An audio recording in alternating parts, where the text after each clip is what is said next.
Hey guys, and welcome to the alternate picking course with me, Rex Pearson from rexpearson.com. This is the first part of hopefully a journey for you guys to reach new heights with your alternate picking technique.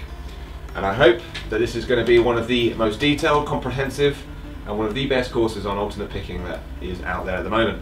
And I hope you enjoy it. Now remember, there's going to be a book that accompanies this entire course, so if you've got that with you, make sure you've got that out, because that contains all the exercises and all the details and tips and hints that aren't just in the videos. So I hope you've got that with you. If you have, let's get started. Now this part one is going to be mainly to do with me talking at you, unfortunately, but I've got to get a few things out of the way to make sure that the material that you cover from now on is done correctly, because I don't want you wasting any time. Now we're going to look at 3 lesson aims in this lesson before we get to the actual physical part of playing it.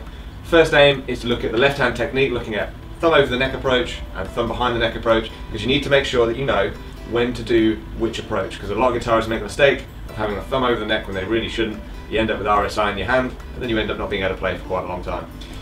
The second aim we're going to be looking at is about practicing correctly. I'm going to teach you a couple of things that apply to every exercise that we are going to look at in this alternate picking course. Every single exercise you need to be having this at the back of your mind, so I'm going to teach you what those secret little techniques are. And the final thing we're going to be looking at is the plectrum, so that you have the best control, the best accuracy for alternate picking with your plectrum, because a lot of people will hold it incorrectly. So I want to make sure that those things are out of the way. We're going to fire over them real quick, starting with the first lesson aim. Okay, so the first technique that we're going to be looking at is to do with this left hand, making sure that we know when to do thumb over the neck as opposed to thumb behind the neck. Now, thumb over the neck, generally you sit on this knuckle here, and the fretboard sits nicely snug in there. Now this is when you need a lot of control and a lot of strength with the left hand. So the most obvious thing that will come to mind is the bend. You'll need to use the left thumb over the neck whenever you've got a big bend coming up, or when you need a lot of control. It's great for blues playing, but you don't need to have a wide reach, because the problem with this is that you don't have a very wide reach. The maximum stretch you could probably get maybe 4 frets, maybe 5 frets tops, but you're going to be putting a lot of strain on the left hand. You'll probably end up with RSI if you try playing fast with it, and you won't be playing for quite a long time. So avoid playing fast runs and licks with the thumb over the neck. The second position, thumb behind the neck. Now I won't bore you with the details, because most people watching this are probably intermediate advanced guitarists anyway, but just so you know, thumb sits facing slightly towards the headstock, and it sits roughly where the index finger is fretting. So it should kind of follow the hand wherever it moves. Now, thumb behind the neck gives you a much wider reach. You can reach probably 7, 8 frets without too much trouble. If you're at the higher fretboard, you can reach, that's about 10 frets there. So you've got a much wider reach between the first and fourth fingers, as well as the other fingers. Also gives you a lot more control over each individual finger, so there's a lot less tension in the hand, so you're not going to get RSI, and you're going to be able to play with a lot more control and a lot more fluid. So the final part, we've looked at the 2 positions there, the left hand. You should now know when to use each one. You've got the thumb behind the neck for the stretchy things and the runs, thumb over the neck for your bends and your controlled strength playing that you need. The final thing we're going to be looking at is finger independence, and getting this idea of what the left hand needs to be doing when you're going to be doing these alternate picking exercises. The first one is about the distance that the hands sit from the neck. If you're playing something, a riff for example, if you're playing a riff like that, you need to make sure that the fingers are not waving around with a huge space over the fretboard. I see a lot of guitarists with really poor technique. They can play quite fast, but the strain in their hand and in their face as well. You need to make sure that you're not putting extra distance between each note. So when you fret a note, try and have the fingers hovering no more than 1 inch above the fretboard if you're doing a run or a lick like that, which you will do with alternate picking. Because distance equals time, it makes sense that you don't want your fingers to be a long way off the fretboard and have to come down a long way to hit the fretboard. Keep them nice and chill, just sitting above the fretboard, and then you can get a nice smooth flowing line without having to worry too much about your fingers getting there in time, because they're only sitting 1 inch away. If you find that you can't keep your fingers in the position about 1 inch away from the fretboard when you're playing a riff, think about how much pressure you're applying to the notes you're fretting at the time, because you're probably applying too much pressure than you need, and it's that tension that's causing your hand to have to arc and try and get up, because it's there's too much tension in the hand. So make sure that you only apply as much downforce on the frets as you need to create your note. So for all these exercises, make sure you have that in the back of your mind, that you're not going to lift your fingers miles away from the fretboard.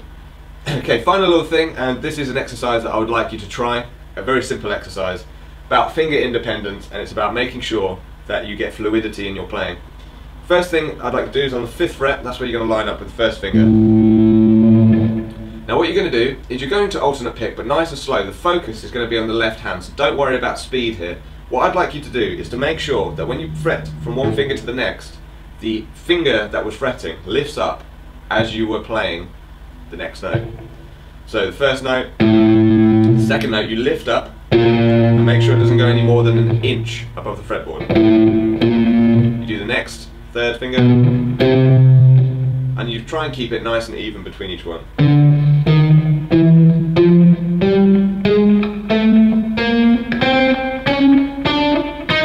Making sure that you keep the fingers as low to the fretboard as possible the whole time, and that you release each finger as you go along, so there should only be one finger on the fretboard at a time. Really important for developing fluidity and to try and get your fingers in the mood for fast playing, is that they get used to releasing when a finger goes down on the fretboard. Doesn't always have to happen, because there are techniques where a finger might be rooted in one place and you do riffs around it. That's fine. For most alternate picking though, you need to make sure that your hand can react quickly, crossing strings when it needs to, and the only way you can do that is to make sure that you know when to release the fret. Okay, so we're on to the second lesson name here, which is about practicing correctly. So I'm going to give you a few tips that will make sure you're practicing correctly. Now practice is a big topic in itself, but the key principles that you need to follow is: do not practice mistakes. We're going to be looking at a lot of different exercises that are going to train you in particular elements of alternate picking, and then we're going to piece them all together for a performance piece at the end, which is a really, really cool piece that you'll be able to play pretty damn quickly as well. You need to make sure that when you practice, that you do not practice errors. Muscle memory, which is the memory in your muscles, the connection between your mind and your fingers, needs time to develop. And when you learn an exercise for the first time, and you learn a finger combination or an alternate picking combination for the first time, you need to make sure that you play it to a speed where you don't make mistakes. You play it usually very slowly at first. A lot of people have the habit of speeding up too quickly. They'll make a mistake and it ruins the connection between the mind and the fingers. Make sure that you practice over and over again at a tempo that you can play it. Do not keep pushing and pushing and pushing until you make a mistake and then keep trying it, because you're embedding that knowledge into your mind. Make sure that you practice slowly, accurately, and you won't practice the mistakes, and your muscle memory won't get confused then with the good side of playing and the bad side, which is the mistakes. The other thing I'd like you to bear in mind is that each exercise is designed to work a particular element of alternate picking. So bear it in mind what the purpose of the exercise is, and with a good understanding of what you are practicing will lead to is that you can create, hopefully, your own exercises that will develop that area of your playing. If you understand the concept, bear it in mind when you're playing the exercise. It's not all about speed, it's about nailing a particular concept. So keep that in mind when we work on the exercises in part 2. A final note on practice that you'll need to get your head around is about frustration and about working on an exercise for a little bit too long. Now, hopefully you will be working on these exercises to a point where you get a little bit frustrated and you start making more and more mistakes. That is a very, very common event. You're practicing an exercise. As you practice it intensely for a long time, you then start making mistakes because your brain is basically getting tired. You get frustrated, so you try harder, you make more mistakes, the cycle goes on. If you find that you're getting frustrated and you're getting annoyed and you start going down that road, take a break, stop, work on something completely different, something outside of alternate picking. Could just be a couple of chords, something to take your mind completely away from what you're doing for 5 minutes. When you return to the exercise, you will feel a lot better about it and you will make less mistakes. So remember that frustration will occur, and it's about how you deal with it that will have the biggest impact on your playing. Take a break, there's no rush here, take a break from it and come back to it in 5 minutes, and you'll find that you'll be able to play the exercise a lot better. So be aware, frustration is coming your way, but you will get through it. Okay, we're on to our final lesson name then, which is about alternate picking. No, it's about holding a pick, holding a plectrum correctly. Now I'm going to zoom in on my right hand here, so you're just going to see the right hand for now, but I'm going to talk you through how to hold the plectrum so that you can have the best control and the most accuracy when you're playing the exercises that we're going to start looking at in the next part. Okay, now there are a number of picking techniques that involve holding the plectrum sometimes between the thumb and the third finger. Some people hold it between the thumb the third finger or the second finger. The technique that I would like most people to use is between the thumb and the first finger. You should all know how to hold a plectrum correctly. If not, you can check out my beginner guitar course. But the things that most people don't get is about how much point of the pick should be showing. If you think about it like writing with a pencil, if you were to hold at the tip of the pencil and try and write, it's going to be very difficult to get accuracy and control. It's the same with the plectrum. You need to make sure that only the bare minimum that you need of the plectrum is actually showing from the bottom. Now you can see I've only got a tiny amount showing. That gives you the greatest control over the plectrum movement when it hits the strings. So experiment and try and reveal as little of the plectrum as possible so that you have the most control over the plectrum. The second thing I'd like you to bear in mind is about tension with the right hand.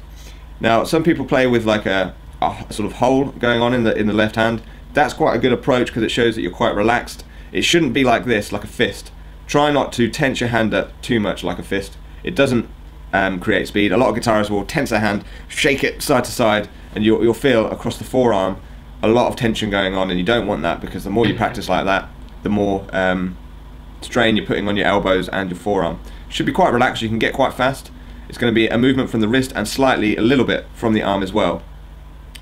Make sure that you've got a relaxed grip, that it's tight enough on this right hand so that you can play through the strings.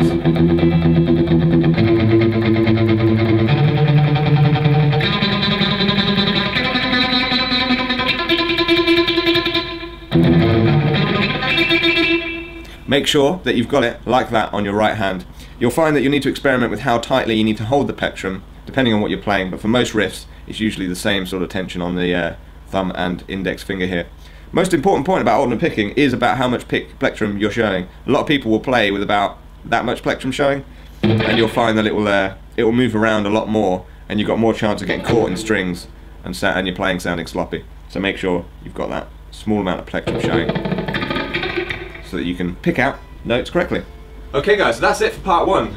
Bear in mind all those practicing techniques we've looked at, the left hand, the way that we need to practice, not practicing mistakes, and how we hold a plectrum with the right hand. Those are all the key factors that you need to get your head around before attempting the exercises that we're going to look at from now on. So part two, we're going to start your alternate picking career. I hope you guys enjoy the course. Thanks for bearing with me on part one. Those of you who are still here, you're going to be at an advantage for those who might have skipped over to the playing part. So good job guys, I'll see you in part two where we're going to be looking at the finger independent side of things.